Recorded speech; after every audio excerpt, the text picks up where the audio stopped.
I'm June Gruber, an associate professor of psychology at the University of Colorado Boulder and director of this mental health expert series. I'm delighted to be here today with Dr. Temple Grandin, a professor of animal science at Colorado State University and well-known public advocate for individuals on the autism spectrum. So thank you for being here today. It's great to be here.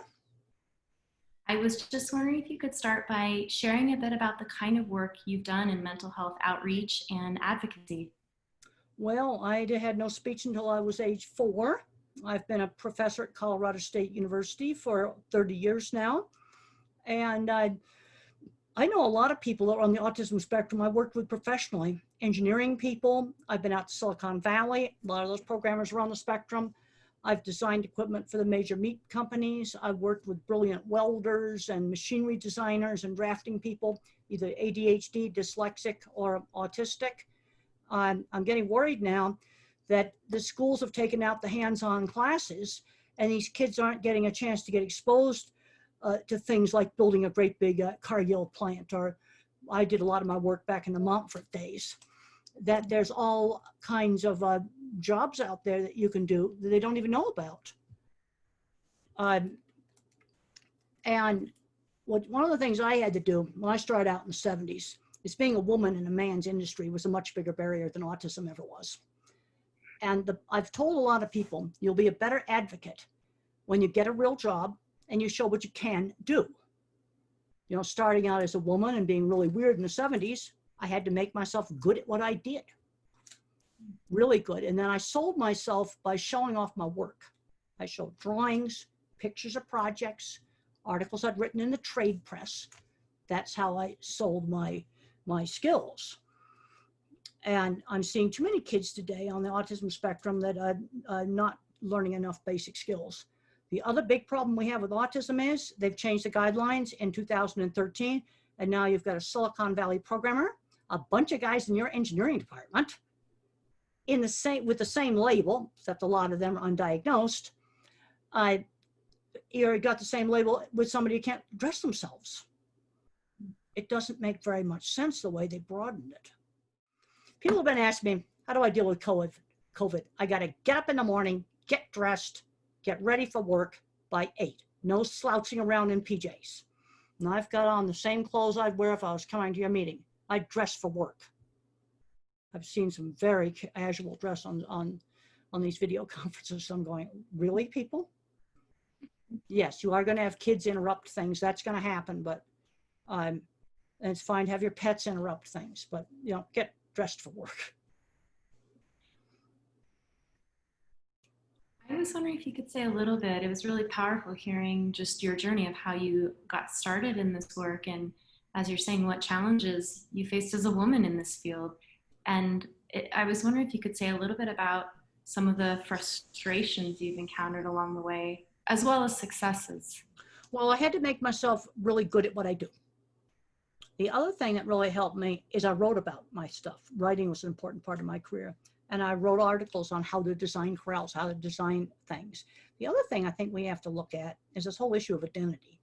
Autism is an important part of who I am, but being a professor comes first. I work really hard on my online class, and being a designer, animal behavior specialist, animal welfare specialist, those things come first. And I tell a lot of people that want to go into advocacy, you'll be a better advocate if you go out there and you can tell the other people, well, this is how I got a job and this is how I kept it. So what do you see then looking ahead, right, as we're at this really unusual time in history and sort of at a juncture where we try to lay a path forward? I mean, what do you think are the most important next steps in the field of autism and mental health awareness? Well, it's really hard with COVID. We now know that you can get COVID more than once. We absolutely know that. So there's no getting it once and it's over with. That's not the way it's going to work. All I can say is I hope we get a vaccine, and I hope it's going to work. And I hope it's going to last for a while after you had the shot. No, the whole thing is really hard for a lot of people. All my travel was canceled. I haven't traveled since March. I had one little tiny airplane trip planned that got canceled because the host got COVID. So it's been a big change for everybody. And, you know, you've got to get the autistic kids on a new schedule. Little kids, they've got our nursery school open that's here right where I live. Little kids have got to get social. They're real young little kids. They're the ones that really need to be in school. So, for those who may be watching this interview now, what advice would you have for those interested, in the field of mental health or wanting to get more engaged in sort of advocacy or work for individuals on A the autism? lot of it, you know, there's an awful lot of famous people out there that probably had autism. Einstein had no speech till age 3. Um, Thomas Edison was really weird. The Wright brothers were really weird. Um, you see, autism is a continuous trait. You have a little bit of autism in every engineer. Too much autism, it's a big handicap. Um, and the thing is, you take something like bipolar, a little bit of bipolar, and then you have more creative stuff. See, a little bit of these conditions, you get a little more engineering mind, or you get a little more art mind. They are continuous traits, lots of little genetic differences, little tiny bits of code switched around. In the cells in the genetic code that controls the rapid stem cell division for brain growth. And you see, these traits in their milder forms give us all the variety we have of life. They're continuous traits. It's not like having COVID. You've either got it or you don't. It's not that simple. Is there anything else that you'd like to share just about one of the most maybe powerful messages you can think about? I can tell, so as far as students go, Sure. when I was in college and I failed my first math quiz, I went to the teacher and I got help. And there's too many students that are getting into problems. Okay, they might have some, maybe they're depressed or whatever, or they're, messing up their courses, and they don't ask for help soon enough.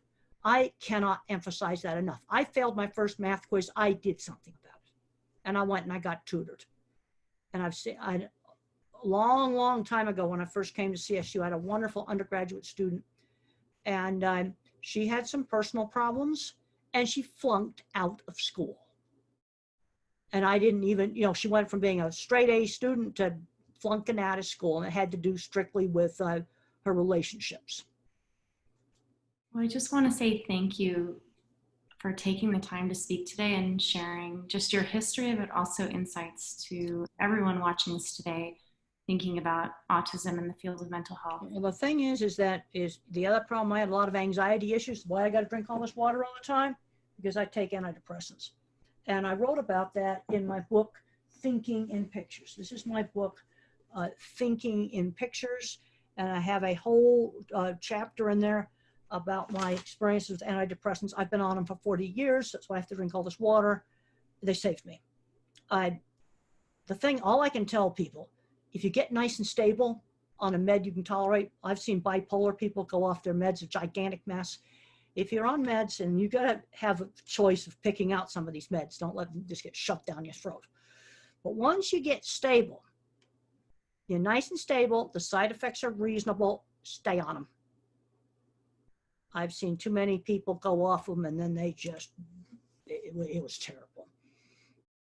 It's almost like, I look at it like taking insulin. I wouldn't dare stop taking this stuff. And in my book, I explain in my autobiography, I explain all of that. It's sort of like Kay Redfield Jaminson's book, The Unquiet Mind. And she says, yeah, I like the manic highs, but I had a choice of, being completely crazy, or I take the lithium and then I don't have the manic highs. There's kind of a trade-off there, but yeah, I'm taking an old ancient antidepressant in a very low dose. And the mistake that gets done when you use antidepressants for anxiety is the doses are too high. It's half the starter dose, maybe a starter dose. That's it. No, I want to see, but the thing is, we've got to, we have a sign that says, rams need to help other rams. I guess for you, it's bison have to help other bison. And rams need to help other rams before they get in trouble. Your buffs need to help other buffs before they get in trouble. And you see somebody starting to get trouble, people need to reach out and help them. And I know the counseling department isn't supposed to go out to people in the dorm. So I said, we got some student holed up in a dorm. He's playing video games all day and flunking out of school. Either the professors or some other students have got to go in there and get them out of there. Do something about it. People are often not willing to ask for help when they need to be asking for help.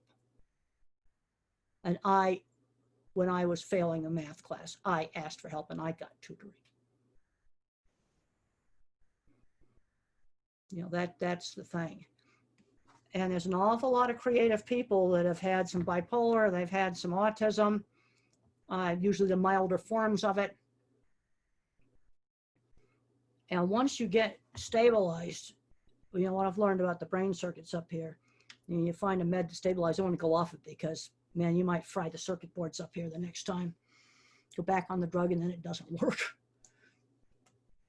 That's the problem. And no, I want to see people get out there and be successful. Now, on the other hand, comes to medication, way too much stuff handed out like candy without any thought,